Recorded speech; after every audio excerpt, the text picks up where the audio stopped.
Coming up, yet another fitness band. I've been to the Apple store. I'll show you what I've got. A new camera you can control via Wi-Fi. Father Robert's got some gaming accessories and an all-in-one PC. It's a massive episode of Before You Buy. Netcasts you love.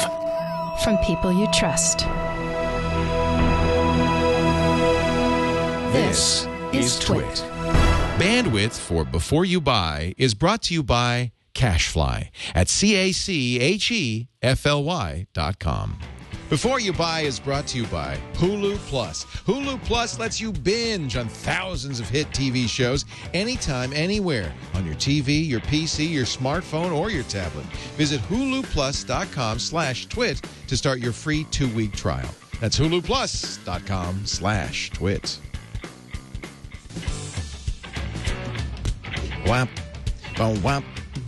Womp, womp, womp, womp, wah, wah, wah, wah, la, la, la, la. Hey, welcome to Before You Buy. This is the Twit product review show where we get all the coolest, latest stuff. Sometimes we send people out on a mission to get it, and then we take a look at it and review it. Shannon Morse, our producer, is here. Father Robert Balliser. We're going to say hi to Radford in just a little bit, but let's kick things off today with Justin Robert Young. You know, there are a million of those bands, the Fitbit, the Nike Fuel Band, the Jawbone Up.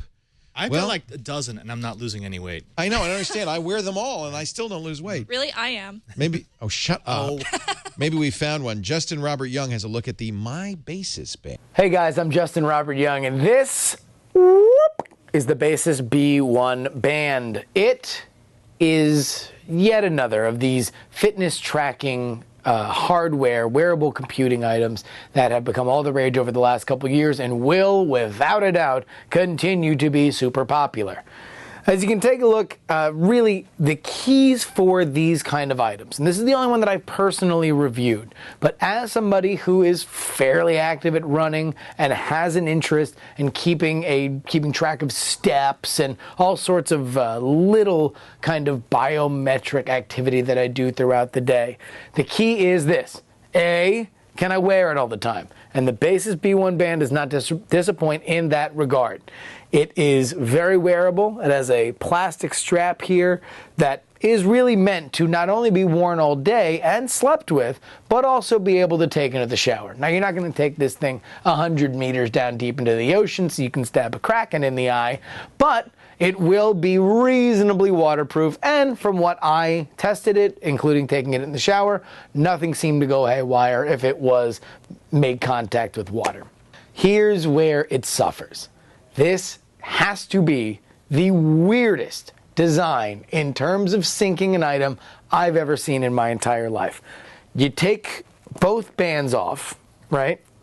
And then you got to put it in this little device. This is your cradle. This is what you were supposed to sync this information with, presumably once a day.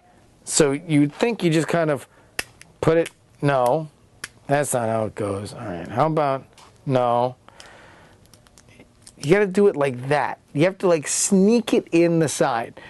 I will say this. In the weeks that I had this device, I never felt comfortable understanding how to sync this thing.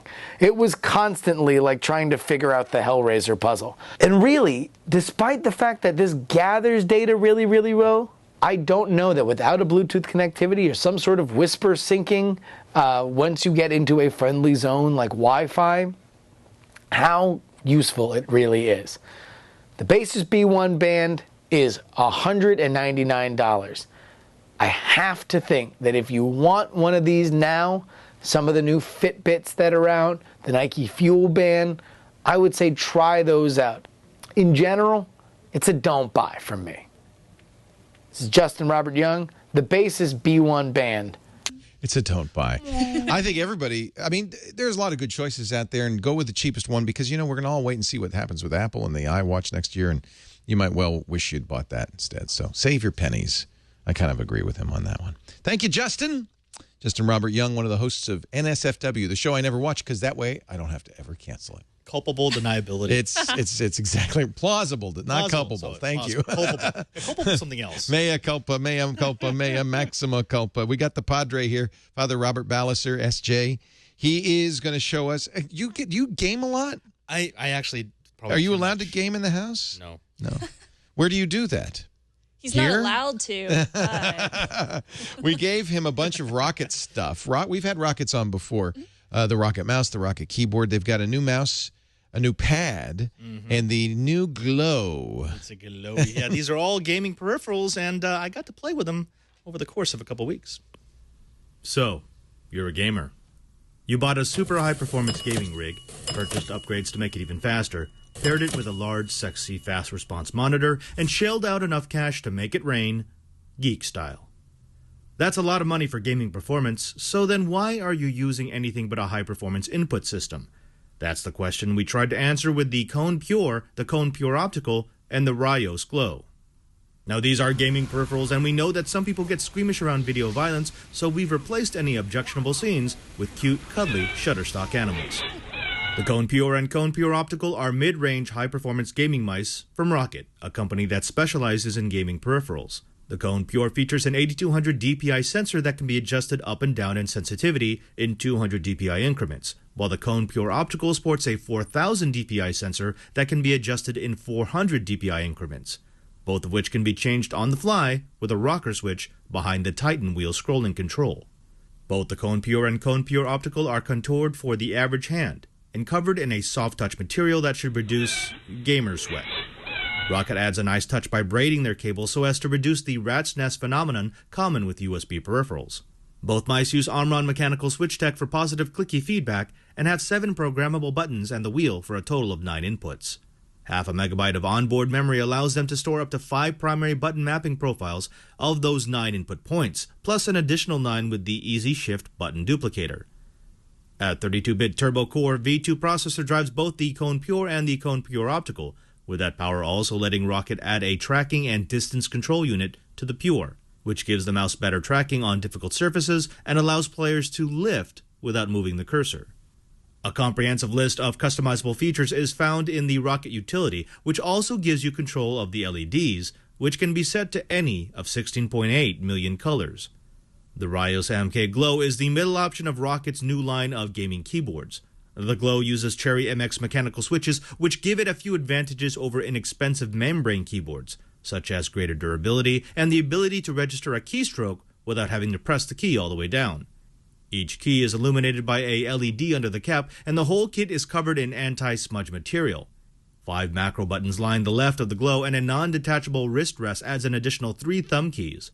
All keys are programmable with a 32-bit ARM Cortex processor and 2 megabytes of flash memory, letting you assign secondary functions and store over 500 macros. Used together, the Rios and the Kone Pure series of mice can combine their features through Rocket's talk function, and it's in the combination of those features that I found the Rocket system to be one heck of a boost for gaming. Both the Kone Pure and the Kone Pure Optical are accurate, extremely accurate, especially when sitting on one of Rocket's hero mouse pads. The 2D wheel is deliberately rough, with regular indents to allow users to easily scroll through weapons by feel, meaning that there are fewer instances where you flip past the weapon you want. The Adjust DPI rocker switch was incredibly useful when switching between normal movement and the fine aiming of a sniper rifle, easy to the point of becoming second nature. Importantly, both the Kone Pure and the Kone Pure Optical felt good in my hands, even after hours of gaming. However, for me, the standout of our Rocket pack has to be the Rios. Key presses were quick, the mechanical action was smooth, and I ended up using the programming feature far more than I thought I would. And then there were the macros. Macros for every game, every style, every player, every possible way to play. In the end, Rocket makes some fantastic input devices, from their Kone series of mice to their Rios keyboards, even down to their hero mousepad. They definitely get those who expect a little more from their implements of video game mayhem. The Rocket Kone Pure Optical, and Rios MK Glow are definitely solid choices for the gamer.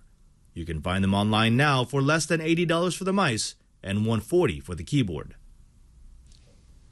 Thank you, Robert. So they look cool, and it sounds like they play pretty well, but there's a lot of, this is a very competitive market. Yeah, it's a crazy competitive market, and to be honest, I haven't always been that impressed with gaming peripherals because they tended to be pricey, and some of them look good, but they weren't really durable. They'd break after a while.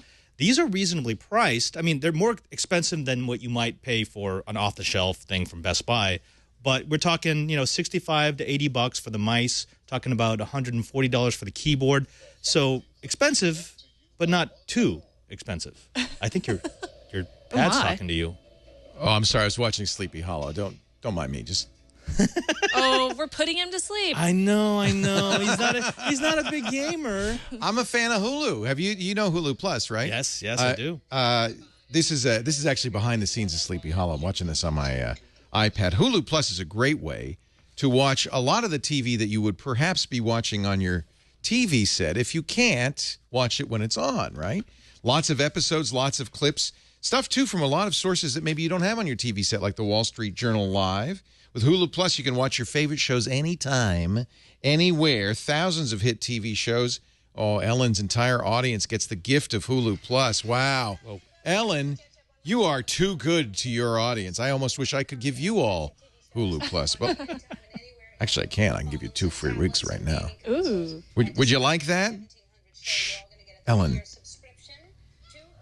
A 3U subscription? Man. Well, if you're not in the Ellen audience They're so excited right now, how about 2 weeks free? HuluPlus.com/twit. Start your free trial right now. You got to check out. There's exclusive content on here. I just watched the behind the scenes of Sleepy Hollow.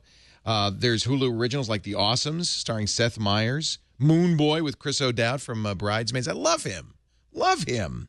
They also have the Criterion Film Collection, classic TV shows. There's, oh my. Oh, my. Oh my. Trailers. Oh, Doc Martin. This is one of my all-time favorite. Do you ever watch Doc Martin? It's a great British TV show. I just adore it. Notice how good, by the way, this looks on the iPad Air with Retina. Really nice. It is just really gorgeous. Hulu Plus. Try it free on your device or at home on your Apple TV and many other devices. HuluPlus.com/twit. 2 weeks. Absolutely free. We thank Hulu Plus for their support of Twit, and thank you for partaking of Hulu Plus. Normally just $7.99 a month. We'll give you two weeks absolutely free. I have a camera. In fact, I am a camera. No. I was shooting earlier using my iPad, and this is kind of cool. Let me just pick the Wi-Fi network that my camera is on. If you have a NFC chip in your phone, you can just automatically aim at the camera and then launch the Sony Play Memories. This is the new Sony RX100 Mark II. Now, the Mark I didn't have Wi-Fi. It's still available for $100 less. But with the Wi-Fi, this has really become a very cool way to snap photos. There's the image that's on the camera, right? And I can, here, let me just take a picture of Snubs right here. I can zoom in. I can zoom in. I can zoom out. And, of course, when I have a picture that I want, I could take a picture. This would be great if you had the camera mounted somewhere. What's the delay on a tripod? It's almost instantaneous. Look at this. That's actually really good. Isn't that amazing? That's via Wi-Fi. So this becomes its own Wi-Fi access spot, and this picks it up. And anything that will support Wi-Fi, and Android or iOS, and the Play Memories app, you can use this to take pictures. There's a great picture of Father Robert. I'm impressed because the GoPro delay is so... No, this is much faster, isn't it? Yeah. And the image quality, it was good. I kind of got a picture, an action picture.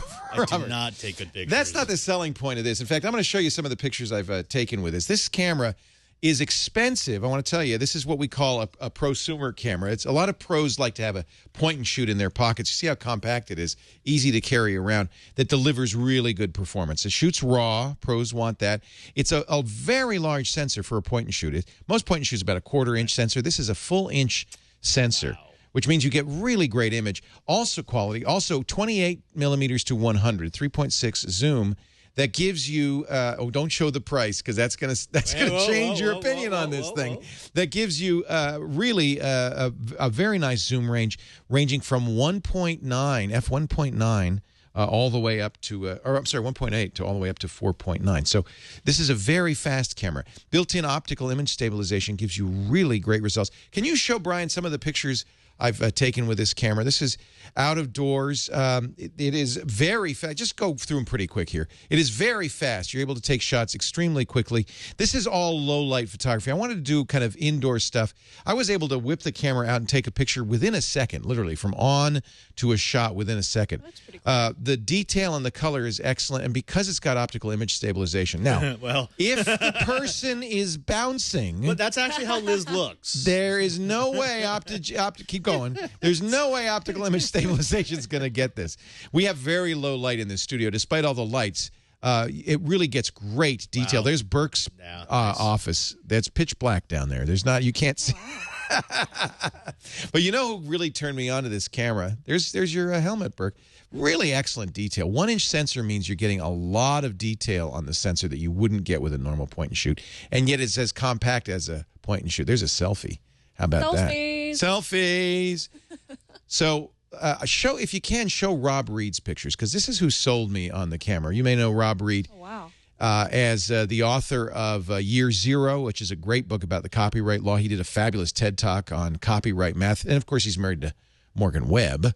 But he took this, you know, you can't normally go to a concert with a DSLR. They won't let those big lenses in. They think you're a professional photographer. So he brought this Sony, this is the RX100 Mark II, into this concert in low light. He was, now, to be fair, in the front row. He was very close to Mick. But when I saw these images, I said, this is the camera I need for those places where you can't bring a DSLR or you don't want to bring a big DSLR. All of the pictures you're seeing here are unretouched. Nobody's gone through these with Lightroom or in any way Photoshopped these.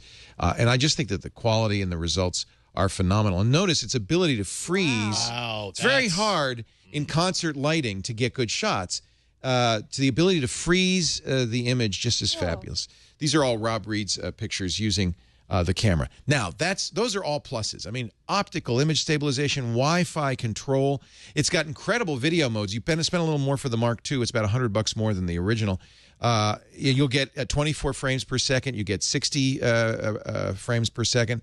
You get a very good high-quality HD video. Stereo microphone, too. So this is a nice little, I would say for a blogger, this would be, or a vlogger, this would be a great little vlogger cam. And I know a number of vloggers who use this. Of course, it has a tripod mount. $749. Ooh. It's very, very expensive. There's And that punch to the gut. yeah, unfortunately. This is another feature I like. One of the things I like about my Olympus camera is that you can peel the LCD out, and so you can shoot from the waist if you want to be that's cool. surreptitious, or if you're in a concert and you're shooting from above, because this tilts down, you can literally, and I've done a number of shots from above my head looking up into the viewfinder. No rangefinder on this. There are lots of expensive accessories from Sony, including a optical rangefinder and so forth. But I think for $749, this competes pretty well against, you know, the Canon G12 and some of the other top of the line prosumer cameras. The raw quality is excellent. Sony's making some of the best sensors out there right now, and a 1-inch sensor on a camera this small is great. The negative is that for $749, you could get a entry-level DSLR. I mean, that's a lot of money to spend for a point and shoot. If you're a pro, you already have a great DSLR, you're looking for a little pocketable camera you can sneak into the next Rolling Stone concert, this is a great choice. I'm going to give it a try because it's not for everybody, particularly at $750 list, but it is an excellent little camera that I'm very happy to have in my kit. That's Sony's newest. It just came out about a month ago, RX100, the Model 2. The Model 1's been out for a while. Definitely a try. And for those of you, you know who you are, who want a camera and are willing to spend the money, this is a great choice. All right, that is my first review. I have another one, at least a first look, coming up. This little package from the Apple Store. It's just begging. It's just saying begging my name, begging me to open Apparently, me. we have video of a couple of dudes going down there. Oh, we have the video? Yeah. All right. Well, I'll tell you the whole story in a second. But first, let's get Shannon Moore. Snubs, our producer and wonderful person who is going to tell us a little bit about something new from Asus. Asus has made a number of Android tablets in the past at very, very low prices. This is the Memo Pad HD7. What do you think? Yeah, well, I will tell you at the end of my review. But first off, I just wanted to say that I'm always looking for options for, the teenagers in my life and some of my younger cousins, people that can't necessarily afford the new Nexus, or they can't afford one of the really nice like Sony tablets. So this is the lower end family functional and travel friendly tablet from Asus. It's called the Memo Pad HD7. Now, it's called HD because it has a 16 by 10 HD screen. It's 1280 by 800 pixels, IPS display, and you can do all the multi-finger touching and everything like that. Now, one thing that I noticed first off, like as soon as I started reviewing this and testing it out, was the processor is a little bit slow on this guy. It's just a little bit slow. You kind of expect that at the price point. Yeah, so it costs $149.99. Wow. It does have a quad-core processor in it, but you do notice some lag whenever you're doing a lot of multiple applications at once, and whenever you're doing a whole bunch of different things at once, playing videos and taking pictures and whatnot. So you do have a little bit of difficulty there. It is Android Jelly Bean. It's 4.2 Jelly Bean, so you have it's a little bit of an older generation, but I assume once KitKat starts catching up, they'll eventually get the newer version in. A little bit about the actual size of it. It's 7 inches, so it's very small. It's a surprisingly good screen, frankly, for a cheap tablet. It is. It's very, very bright. I was really impressed with the screen, actually. I like the screen a lot. It's very skinny. It only has a couple of buttons on the side, just power over here. You have volume, of course. The speaker is down here, that little guy over here. And then with you have Sonic Master technology. I don't know why they insist on doing that. It's tinny little speakers, right? I mean, It's no magic. Tinny little speakers. That's really all there is. It's average. It's just average. Yeah. Of course, charging on the top, and you have your micro SD card slot on the side, so you can get additional that's nice. You can add memory. What's the resolution on that display? This is 1280 by 800. So it's kind of a low res. Yeah, it's lower res, but you can't really tell given the size of it. The size, I think, is perfect for this IPS display. Yeah. Also, whenever you turn it, you don't really get a lot of IPS right there. Look at that. Isn't that amazing? Yeah, it looks very, very nice. Very impressive. One thing that's not impressive is the camera. It's not that great. So I took a few pictures, and I'll pull those up real quick. And they're over here. I took some pictures. Oh, I feel the in low sluggishness light right there. I settings. felt it felt a little sluggish. You got to wait for it, and you have to press maybe multiple times sometimes. But a kid might not notice. So it's definitely a little bit grainy. It's a pretty average camera, so I definitely wouldn't use this for taking pictures. You can use it for webcam if you want to. There's a Skype webcam on the front if you want to use that. You can take videos on it, and the videos are just average. They're really not that great. I would not use this. I would not stand in a concert hall and hold this. Remember, kids were using flip cams a couple of years ago, were. and this is better quality than that, isn't it? I mean, it is better quality than that. Yeah, my first tablet, So you can do up to additional 32 gigs. It has 16 gigs on the inside of it, and it's also available in a couple of different colors. Obviously, this is for a younger generation. So the cheapest one will be 149. Will be 16 gigs probably. Yeah. Also, a lower quality camera. I noticed they have a 5 megapixels for the 16, but only 2 megapixels for the 8. 1.2 megapixels. So you can really get the price down, but you're not going to get much. 5 megapixels. And they can say you can get 720p video out of it. I'm sure it looks a lot better and brighter times. And then it comes in a bunch of different colors if you want. You can get pink, green, white, blue, and gray as well. So we got a white one to review. Okay. It's a little bit smudgy. It's not that bad at all. The front, obviously, you're going to get a few finger smudges from touching it, but that's nothing that you can't wipe off with your pant leg. It's not nothing out of the ordinary. So all in all, it's a kind of an average tablet for that lower price range, $150. It's definitely a good idea for teenagers in your life. I think so. If you don't want to spend a lot of money, yeah, and especially if you're not able to afford that, which a lot of teenagers aren't. So my pros on this: it has a really nice screen for the size, plenty of battery life. You get about 10 hours out of it, so it's just fine for a day of use. The cons on it, of course, slower processing, which is noticeable, and the average camera. So I would give it a try. The competition for this is the somewhat more expensive Nexus 7 from Google. I guess if you couldn't afford, it's about $80 more for the Google. Yeah, just about. You want to Little save over that money. I think this is probably a good choice. As good as you're going to get for $150. I mean, and there's always going to be room for a decent tablet. Not a junk tablet, but a decent tablet at a It's a lot price. better than those junky Chinese tablets that people were buying for $99. I agree. Spend a little bit more. Get the Asus Memo Pad HD7. Thank you, Shannon Morse. Thank you. How's the update going, Radford? You done yet? I think he's done. So Radford has an Asus all-in-one to review, but unfortunately he did a silly thing. Well, just before the show began, he pressed the button that said "Update Windows," and so we're going to move it a little bit back in the show. Radford, I'm going to give you 5 more minutes. Oh, look, his DJ tables are. Maybe he's ready. But while Radford is finishing the setup on his brand new Asus all-in-one, I'm going to show you what I got in this little bag here. You might have an idea from the shiny apple on it.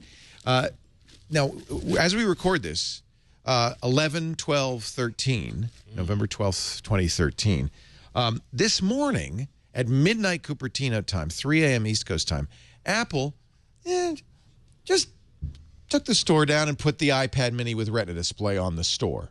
So at midnight Cupertino time, 3 a.m. East Coast time, Apple just closed the store, the online store, and said, we got the iPad mini with Retina. They had said not available till the end of November, and here it is. Now, I ordered it immediately when I woke up this morning, and it said, oh, you'll get it maybe November 19th or 20th. I thought, oh, rats, I would really love to have it today, a week earlier for before you buy. Well, by this afternoon, in the middle of Mac Break Weekly, I noticed that the Apple Store was allowing pickup. And this is what we're hearing. Somebody from Best Buy emailed me last night saying, I've got one in my hands. Apparently, Apple has told all of its retailers, as soon as you get them, you can sell them. And as soon as the Apple Store gets some in stock, then you can buy for in-store pickup. So we did.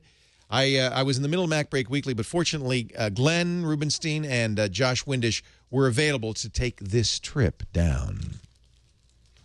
Now they get in the car.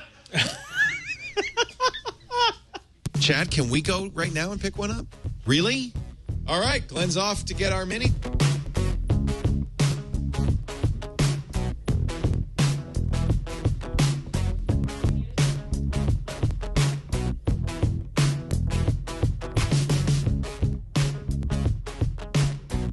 Wait a minute. Look.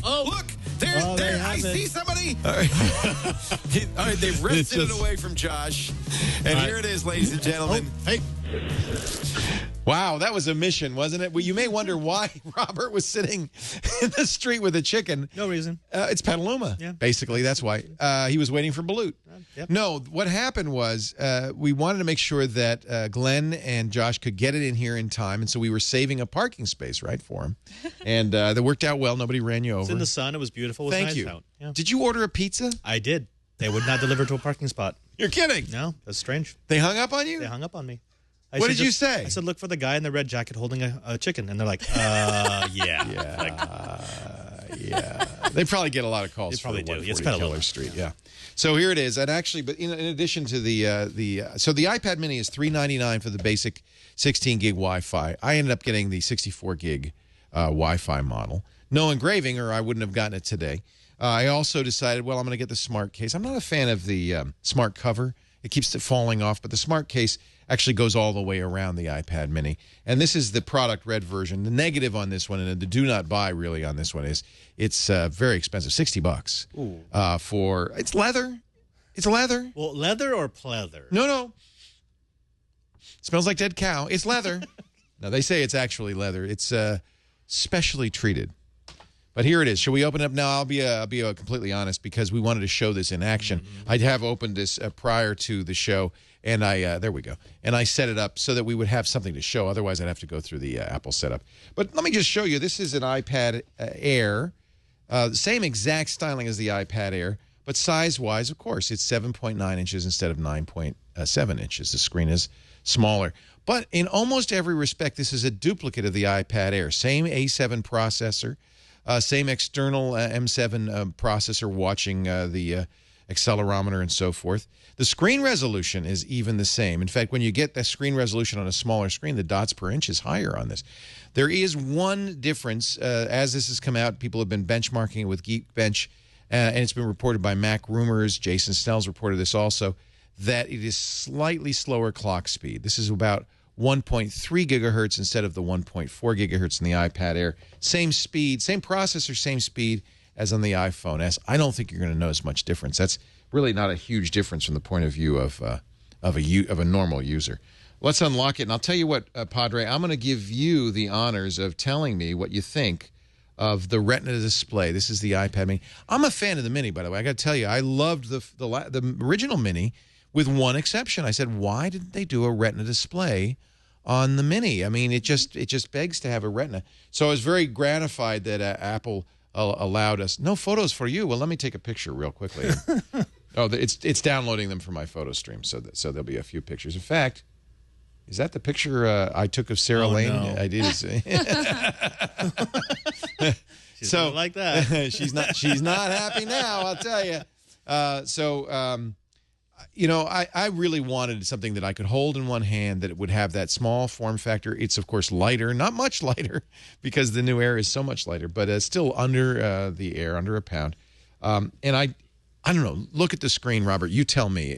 What do you think of this display on this? Oh, man. I mean, look, the Retina display was the one thing that Mac Mini, that iPad Mini users have been wanting since it was released. Yes. And Apple is just a master of that. You know, they hold one feature back. People really want it. They build up anticipation, and then boom, they release it. Mm-hmm. It does look good. I mean, yeah. Once you've seen a Retina, it's hard going back. I agree, and that's you know, I've been using my Mini as my go-to iPad. It's the one I brought on vacation with me and everything. But I'm very happy that they have basically given the iPad Mini parity with the Big Brother roughly in terms of speed, certainly in terms of processor. It's a 64-bit processor, and in terms of screen. Let's just launch Infinity Blade and just enjoy the Unreal Engine in Retina quality. And by the way, there's the smart case, and you see it's smart. It's just put it to sleep, and now it's going to wake it up again. Let me unlock this here real quickly, and we can play Unreal. So this is just a first look. I'll tell you what, I'll play with it next week. I'll give you my full review. I can only say this. I've been waiting for you a long time, baby. Thanks. Thanks for showing up. And we've crashed. Oh. There we go. There's room for improvement. That's always completely room normal. for improvement. Completely normal the first time you run any big program.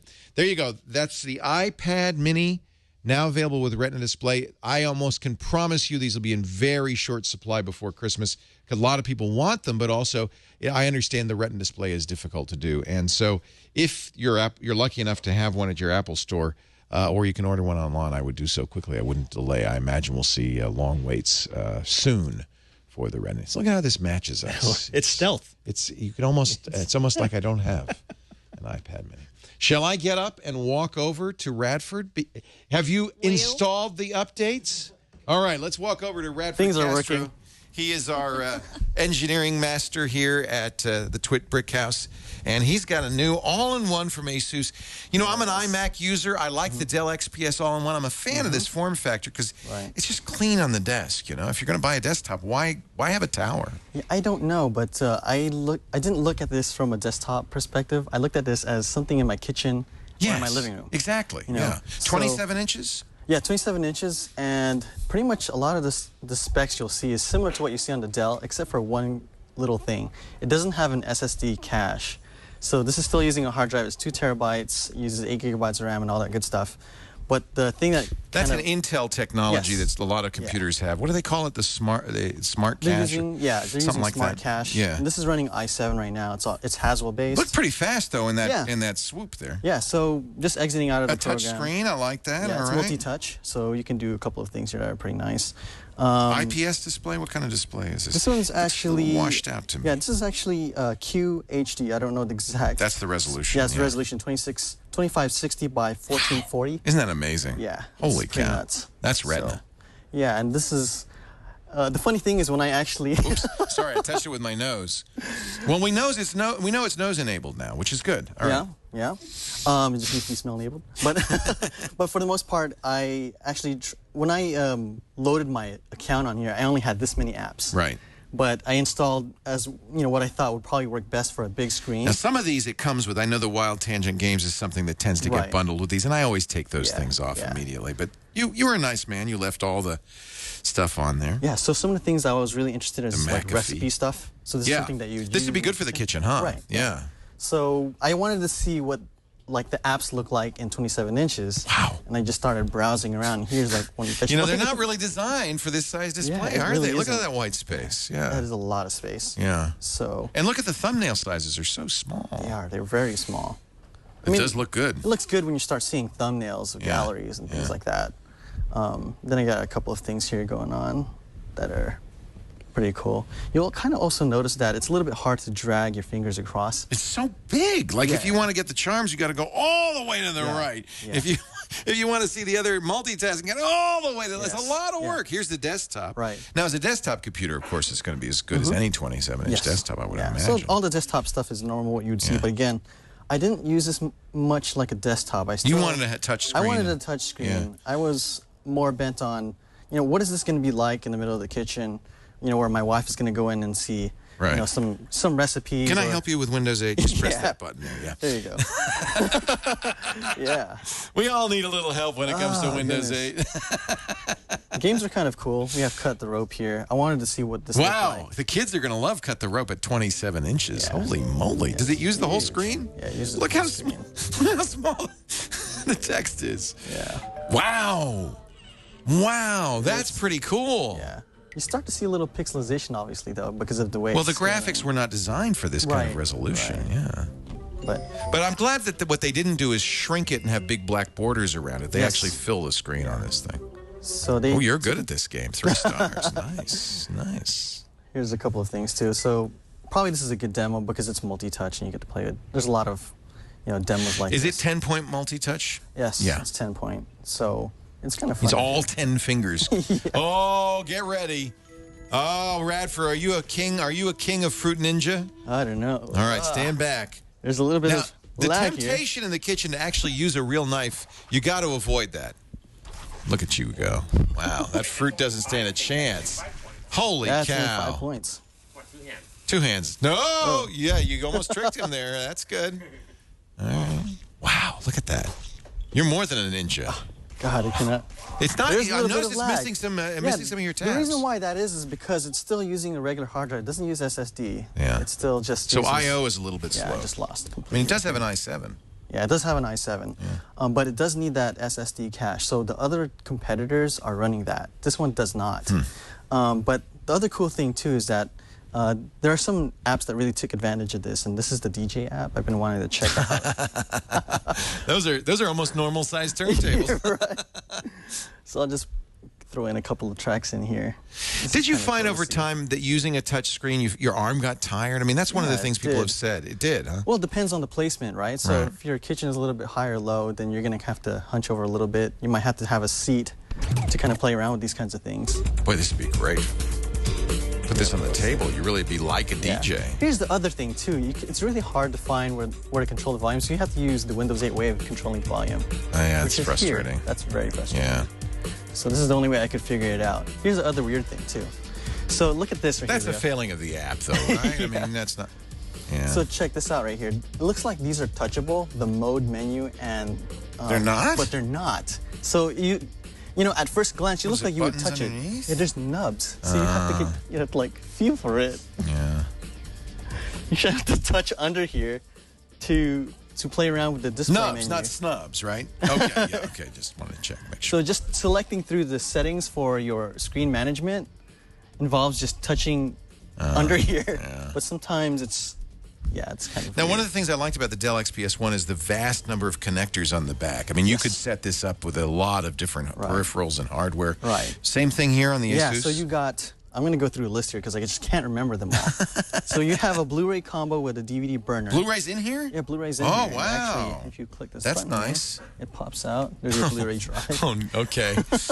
And then you have a couple of ports here. There's four USB 3.0 ports on here, as well as what we got here. This must be a Haswell processor. Haswell, so it has all that good stuff. And then you got of course, your mics and headphones and things like that. But other than that, the camera is okay. It's expected 5 megapixel from the camera. But that's good enough for Skype, which yeah, is, I mean, you're it's not really gonna, all you need. you're not going to take this to Disneyland and take No. pictures of the Magic Kingdom with it. not Yeah. quite.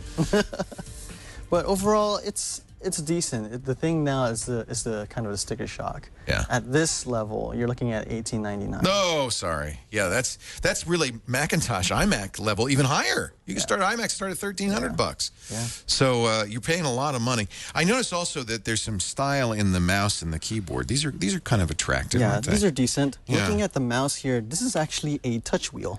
Oh, But listen to this. Listen to this. I hear it clicking. Yeah, that's actually a wheel inside detecting the movement of your finger. What? To do Because there's no. scrolling. That's Yeah. bizarre. It's very bizarre. So, just depending on how quickly you move your finger, it This actually does look scrolls. metallic, but Yeah, this is that brushed metal? aluminum. That's yeah. aluminum. Okay. Yeah, brushed aluminum.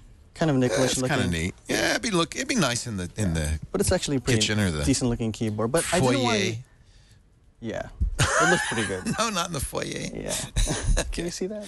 No, as Mooncats pointed out in the chat room, there's no Blu-ray or touch on the iMac. So you're absolutely right. That's what you're paying $1,900 Pretty for. much. Yeah. Stuff like that. Yeah. And I was hoping to see more apps, but you know. Well, pros and cons. So for the pros, the display looks incredible. The only thing is that the apps don't take full advantage of it. Yeah, even this is a little fuzzy. It wasn't designed for this kind of resolution. No, it's not. Yeah. It's not like you're using kind of vector-based graphics on these things. And then it's a strong performer for all the stuff that you would expect to do on your work and regular, legacy apps. Has some pretty good sound. If you guys haven't Where heard are it the already. speakers? I noticed there's this looks like a grill, but that's not the Yeah. speakers. The They're down speakers, here. They're down here. Yeah. Okay. So if you turn it up, yeah. I think I'm maxed out on this. Yeah, I am. And they got it pumping through the system. Oh, that too. The system, the sound system is actually DTS, so you can actually do that, and it looks pretty good. It sounds good, and it has an onboard 802.11 AC. Ah, the higher so- speed, the new so that helps a lot. Wi-Fi. Yeah. If you have a AC router, Yes, there'd be no point that's otherwise. the thing. Yeah. Okay. For as far as the cons are, it needs the SSD cache. You we really talked feel like about. that slowed it down. Yeah, and it needs it's kind of a weird, cheap mouse. Yeah. And then the weird nubs for the screen management as well. It's kind of a fingerprint magnet. So. As would any touch screen be, really. Yeah, this Yeah. one. So, but So not going to the Castro home? no, this is more or less a try. A try. Yeah. So Best you can do, huh? Yeah. All right. That's the Asus. What is the model number on this? This is the ET27. ET27 all-in-one desktop. That's Radford Castro, our Director of Engineering. And that's it for Before You Buy. If you would like to see something reviewed, you email us, byb@twit.tv. All of our reviews end up on YouTube one by one, so you can actually share them with friends or family, youtube.com/beforeyoubuy. And, of course, we do this show live on Tuesday afternoons. I hope you'll stop by around about 4 p.m. Pacific, 7 p.m. Eastern Time, 2400 midnight UTC. But if you can't watch live, we've got on demand for the whole show, both on YouTube and on our website, twit.tv/BYB. Thanks to all our contributors, to Padre, who seems to have found a new friend over there. He's got my dog, and he's just sleeping with him. To Radford Castro, Shannon Morse, to Justin Robert Young.